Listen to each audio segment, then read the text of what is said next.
Another insight that I learned from working with Deepak Chopra is he used to say, use the mirror of relationship for evolution. I love that.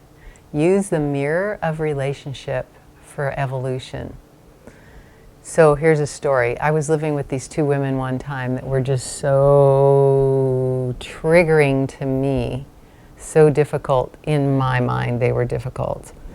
I'm sure in their minds, I was difficult. And one time, one of them, she's a big woman, she was yelling at me. And I was looking at her, and this particular time, this doesn't happen every time, but this particular time, my body was shaking, the adrenaline was going, because I didn't know what she was going to do, actually. Even though she couldn't have done much, but the body was still reacting. Right? The body was shaking, the adrenaline was prepared to fight or flight. But as I looked at her, the way she was yelling at me, I just saw this, she's possessed by the ego. She was completely taken by her mind and the thoughts that she believed about me. And it wasn't penetrating.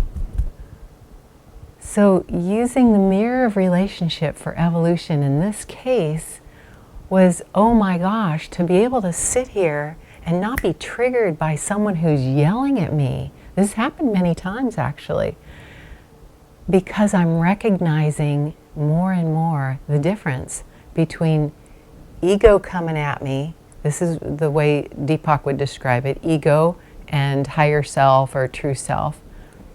That the ego's just completely hooked and on fire. And so I didn't need to react to her. I was just like, wow.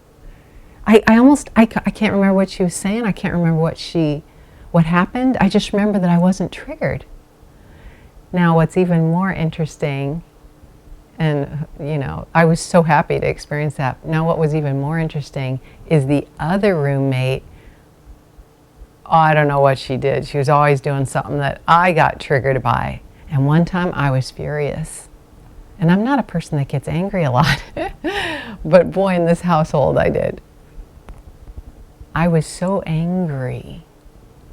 But I remembered looking into the other woman's eyes and seeing her ego.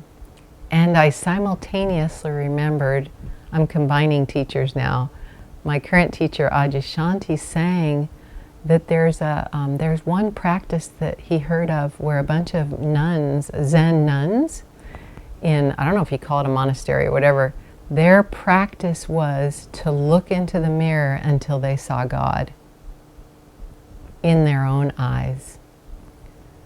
So I was so mad. I went into the mirror, into the bathroom, and looked in the mirror at myself. So these two things are happening, right? I'm angry at this woman. There's ego triggered and it's all her fault. And yet true nature, whatever my essential nature, is here witnessing and seeing that it's aware, it's mindful that I'm triggered. So I go in, I look in the mirror, I look in my face in the mirror, and I see this angry face. I don't feel true nature over there yet. I just see a very angry face. But over here, it's the angry face, but I'm feeling true nature in there. I'm going, come on. So I'm coaching myself in the mirror. I'm like, come on, I know you're in there. Only I didn't have this face. I probably had a face like this. Just fire in my eyes. You know that look. And I'm looking at myself going, come on, I know you're in there. Come on out. So it's me talking from my true nature, coaching myself or trying to coax it out, basically to see through the anger, to relax. Sure enough, it did not take that long. The face in the mirror relaxed. My face saw that it wasn't real, it wasn't true. I was just hooked in the moment. Sure, I needed to feel my feelings.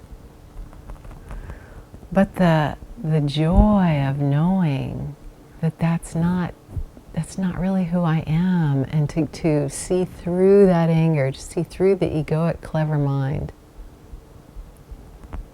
So if you want to shine your mirror, give me a call. We'll talk. It's so fun. I love working with people on this kind of thing.